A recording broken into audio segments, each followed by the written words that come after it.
এইটা তো গুনাহ হচ্ছে, এটা তো আমিও জানি। এই কারণে ওই টাকা আমার নামে না, আমার বইয়ের নামে রেখে দিয়েছি। দলের কথা কিছু করেন না, আপনি মানা করতেছে তো প্রশাসন থেকে। ভাই কোরআন কোরআন হাতে আছে তো। ওর নাম ধরেন কেন আপনি? মানা করে গেছে নামই ধরা হবে না, নাম কেন ধরবো রে ভাই? আমি বললেন যে কিছুক্ষণ আগে যে নাম করে ওগুলা তো মানে আলোচনার ক্ষেত্রে তো আসবে। এখন আপনারা যদি অন্য উদাহরণ আপনারা কি রাগ করতেছেন? একটু জিকির করে সুবহানাল্লাহ আলহামদুলিল্লাহ লা ইলাহা ইল্লাল্লাহ সুবহানাল্লাহ আলহামদুলিল্লাহ। আজ যারা সুদের ব্যবসা করে, সে যে কায়দায় হোক, পারিবারিক ভাবে হোক আর সাংসারিক ভাবে হোক, রাষ্ট্রীয় ভাবে হোক, যারা সুদের ব্যবসা করবে এরাও কিন্তু বাংলাদেশে ডিজিটাল ইহুদি। কথা বলেন ঠিক কিনা?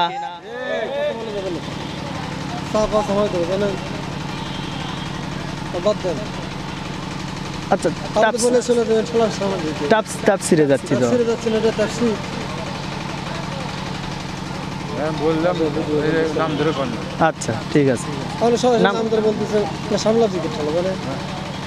কালো পুলিশ আসছিল ধরার জন্য।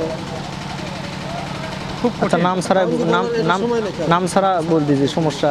তাহলে সবাইটা বন্ধ করছি যে সুবহানাল্লাহ বলে এত সওয়াব, তুমি আমলের কথা বলো, আলহামদুলিল্লাহ এত সওয়াব, আমরা চলে গেলে এত সওয়াব। এইটা কয়েল আমার সময় একটা তোমার তো অন্যগুলো আছে সময় ওদের কথা যার বক্তব্য আপনি নকল করতেছেন তাই তো নিষিদ্ধ হয়ে গেছে। জানেন আপনি? আচ্ছা, আছে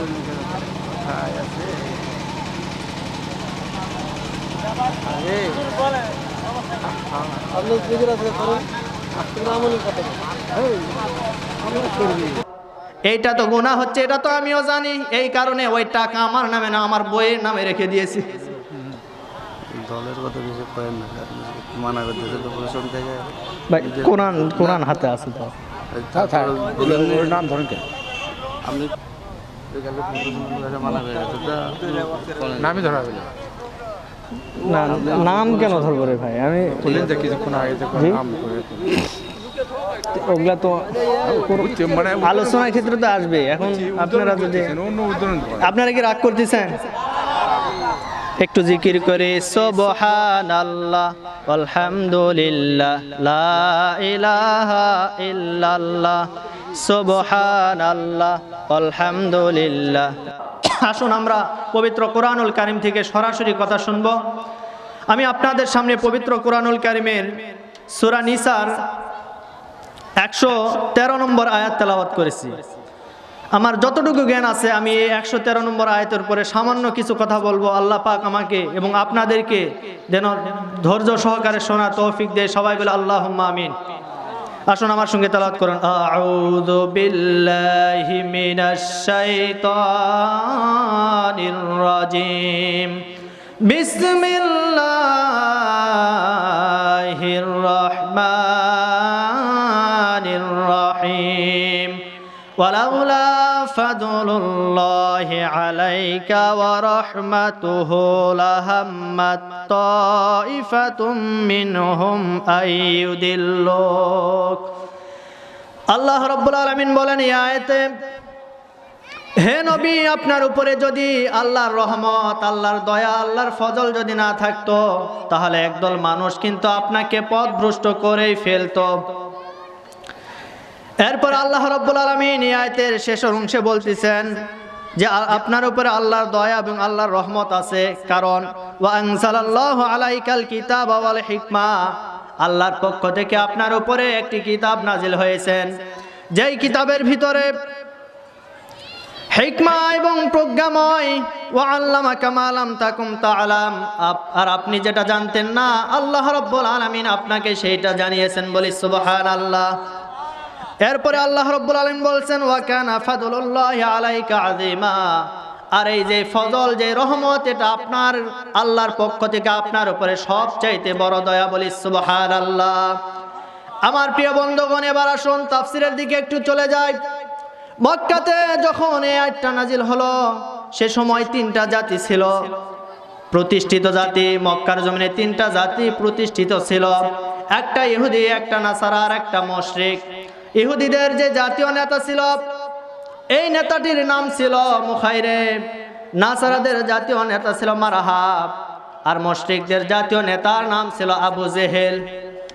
আমার প্রিয় বন্ধুগণ, আমি আপনাদের সামনে যেটা বলতে যাচ্ছি আজ বাংলাদেশের সাথে সব কিন্তু মিলে যাবে। আর এটা মিলে যদি যায় তাহলে কি আপনারা রাগ করবেন? আরো জোরে বলুন। আল্লাহ রাব্বুল আলামিন বললেন এই জাতিগুলো আপনাকে পথভ্রষ্ট করেই ফেলতো যদি আপনার উপর আল্লাহর দয়া না আসতো। আল্লাহ এই কথা কেন বললেন? সে সময় তিনটা জাতি, ইহুদি, নাসারা আর মুশরিক, এই তিনটা জাতি ছিল, তিনটা জাতীয় নেতা, আর সে সময় তিনটা জাতীয় নেত্রীও ছিল। আবু জাহেলের স্ত্রী নাকেরা, আবু সুফিয়ানের স্ত্রী হিন্দা, আর আবু লাহাবের স্ত্রী উম্মে জামিলা, তিনজন কিন্তু জাতীয় নেত্রী ছিল। আজও বাংলাদেশের দিকে তাকান, তিনটা জাতীয় নেতা, নেত্রীও কিন্তু জাতীয় তিনজন। কথা বলেন না কেন? আরো জোরে বলুন। আমাদের মাননীয় প্রধানমন্ত্রী শেখ হাসিনা, বিরোধী দলীয় নেত্রী বেগম খালেদা জিয়া, এরপরে রওশন এরশাদ, আছে না নাই? মিল আছে? আরো আসতে বলুন, আছে না নাই? আমার প্রিয় বন্ধুগণ, এই জন্য আমি আগেই বলেছি বাংলাদেশের সাথে কিন্তু এই আয়াতটা পুরোপুরি মিলে যাবে, দেখবেন, একটু খেয়াল করবেন। তাহলে তিনটা জাতীয় নেত্রী সে আমলে ছিল, এখন আছে। কথা বলেন ঠিক কিনা? আমার প্রিয় বন্ধুগণ, এরপরে ছোট একটি গোত্র ছিল যার নাম হানিফ গোত্র, আর ছোট উপদল বড় দল মিলে প্রায় 32টা গোত্র ছিল, 32টা দল ছিল। হানিফ গোত্র ছিল তাদের কাছে সবচাইতে নির্লজ্জ, মানে তাদের কাছে নির্যাতিত ছিল। আমার প্রিয় বন্ধুগণ, আজ বাংলাদেশের দিকে তাকান, বাংলাদেশের ভিতরে জাতীয় দল কিন্তু তিনটা আছে, এর ভিতরে একটা দল আছে ওই সময় ছিল হানিফ গোত্র। আজও বাংলাদেশে বিভিন্ন নাম দিয়ে ইসলামী দল আছে না নাই? আরো যারা বলেন, আছে না নাই? আপনি দেখবেন অন্যান্য দল আছে, এই দলগুলি কিন্তু বাতিলের টার্গেট নয়, বাতিলের টার্গেট কিন্তু একটা মাত্র দল, এই দলটা হচ্ছে হানিফ গোত্রের দল। কথা বলেন ঠিক কিনা?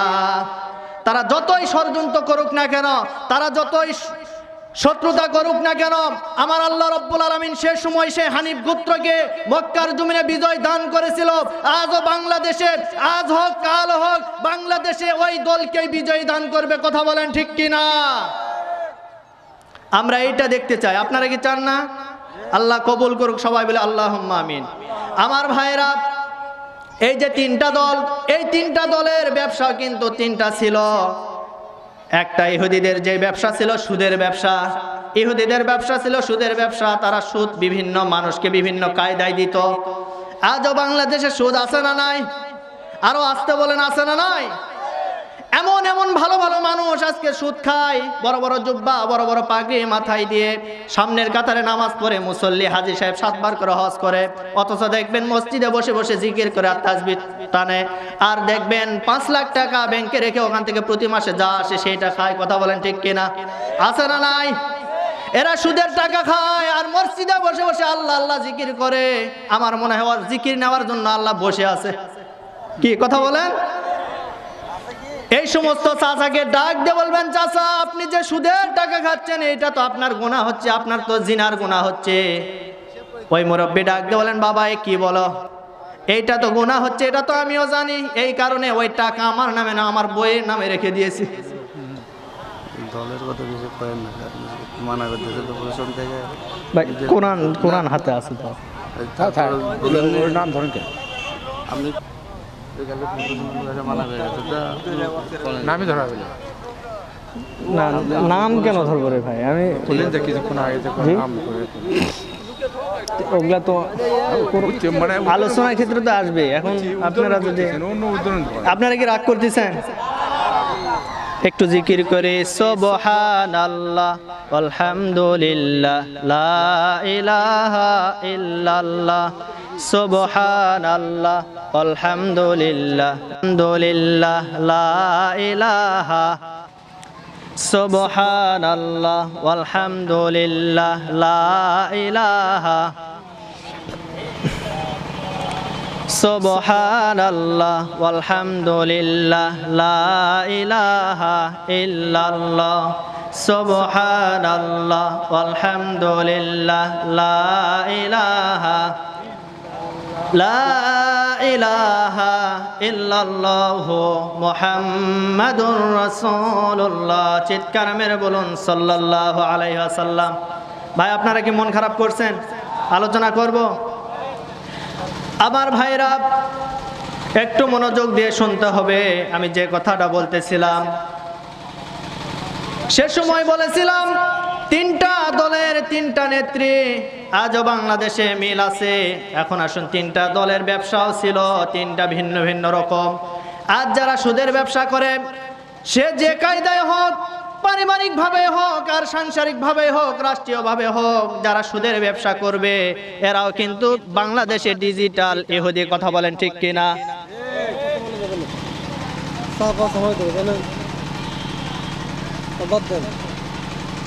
আচ্ছা, তাফসিরে যাচ্ছি তো।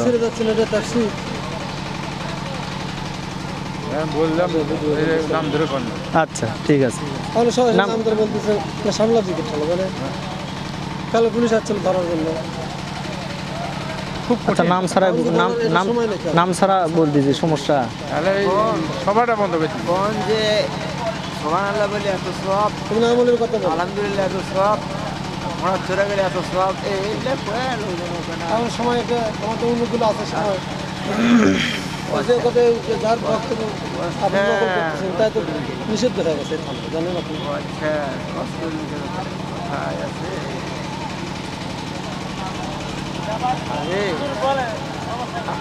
আপনি নিজের আছে করেন, তুমি আমলের কথা বলো। কথা বলে চলে যাবেন আমাদের মাটিতে। আচ্ছা আচ্ছা ঠিক আছে, সমস্যা বন্ধু হয়ে যাবে।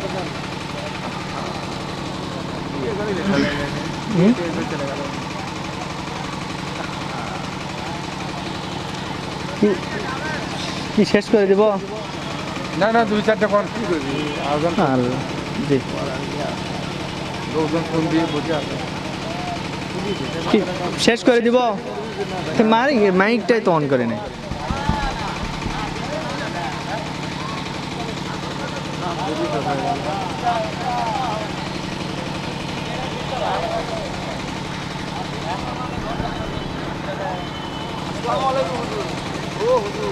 জগৎটার ভিতরে কেমন ইতিহাস সবাইকে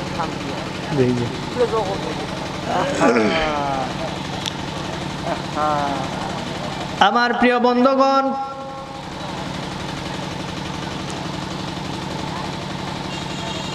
আমার ভাইরা, যা আলোচনা করতেছিলাম, আরেকটা জাতি ছিল, তার নাম ছিল নাসারা। এই নাসারা জাতির ব্যবসা ছিল মদের ব্যবসা। কিসের? আরো জোরে বলুন। তারা মদ, 4 প্রকার মদ তৈরি করত। একটা হলো নাকির, একটা হলো হাদ্দাবা, তোব্বা আর আল খাজরা। এই 4 প্রকারের মদ তারা বাজারজাত করে বাজারে বিক্রি করত। এইটার মাধ্যমে তাদের 2টা উপকার হতো। 1 নম্বরের উপকার, তারা বাজারজাত করে বাজারে বিক্রি করে টাকা পয়সা রোজগার করত। আর 2 নাম্বার উপকার, তারা বিভিন্নভাবে মদের ব্যবসার মাধ্যমে পুরা জাতিকে যখন মদ খাইয়ে মাতাল করে রাখবে, তারা ইচ্ছাকৃতভাবে সবভাবে রাষ্ট্র থেকে শুরু করে সব কিছু জায়গায় তারা নিজের ইচ্ছার পক্ষে কাজ করবে। এইটা ছিল তাদের ইচ্ছা। আমার ভাইরা, আজ বাংলাদেশে যদিও ভাসুরের নাম ধরা যায় যাচ্ছে, কিন্তু এই মুহূর্তে নাম ধরা যাচ্ছে না। কথা বলেন ঠিক কিনা? আমি নামও ধরবো না, নাম ছাড়া এখন আপনারা আলোচনাটা বুঝে নেবেন। এরপরে 3 নম্বরে মুশরিক। এই মুশরিকদের জাতীয় ব্যবসা ছিল নারীর ব্যবসা। তারা নারী দিয়ে বিভিন্নভাবে বিভিন্ন কায়দায় তারা ব্যবসা চালাতো। নারীর ক্ষমতায়ন চাইতো। নারী দিয়ে বিভিন্ন পতিতালয় তৈরি করত। কে কার ঘরে যাইতো এইটার কোনো বাজ বিচার ছিল না। এই 3টা দলের 3টা ব্যবসা ছিল। আর আজ বাংলাদেশে এমন ব্যবসা আছে না নাই? কথা বলেন। নারী দিয়ে বিভিন্নভাবে সংসার চালায়। নারী দিয়ে নিজের বউকে দিয়ে অন্যায়ভাবে অপকর্ম করে টাকা পয়সা রোজগার করে নিজের সংসার চালায়, কথা বলেন ঠিক কিনা? আমার ভাইয়েরা যারা এই কাজ করে তারাও কিন্তু মুশরিক, কথা বলেন ঠিক কিনা? আমার প্রিয় বন্ধুগণ, আরেকটা ছিল হানিফ গোত্র। এই হানিফ গোত্রের অনুসারী ছিলেন হযরতে আবু বকর, ওরাকা ইবনে নওফেল, খাদিজাতুল কুবরা রাদিয়াল্লাহু তাআলা আনহা। এরা ছিল এদের ধর্ম মেনে চলতো, এরা মুহাম্মদের ধর্ম মেনে চলতো। আমার প্রিয় বন্ধুগণ, 40টা বছর বিশ্ব নবী মুহাম্মদুর রাসূলুল্লাহ সাল্লাল্লাহু আলাইহি ওয়াসাল্লাম এদের অপকর্মটা দেখলেন। তারা যেভাবে রাষ্ট্র চালায় এইটা তো তাদের পক্ষে সম্ভব না, মানা সম্ভব না। তাহলে কি করতে হবে? তিনি হেরা গুহায় চলে গেলেন। ধ্যানমগ্ন অবস্থায় আল্লাহর দরবারে ধ্যান করলেন। হেরা গুহার ভিতরে ধ্যান করা অবস্থায় আল্লাহর পক্ষ থেকে তার কাছে ওহী আসলো, ইকরা, তুমি পড়ো তোমার প্রভুর নামে, বিসমি রব্বিকাল্লাযী, ইকরা বিসমি রব্বিকাল্লাযী খলাক, পড়ো তোমার প্রভুর নামে যিনি তোমাকে সৃষ্টি করেছেন। চিৎকার মেরে বলুন সুবহানাল্লাহ। এই ওহীটা যখন নিয়ে আসলেন,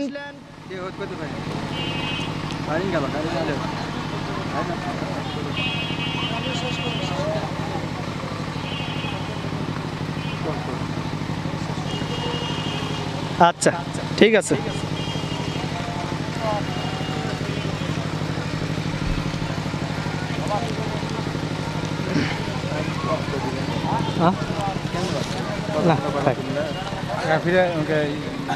প্রথম দিনে হচ্ছে আর পড়ার কথা করতে নাই আর এই তা বন্ধ করা।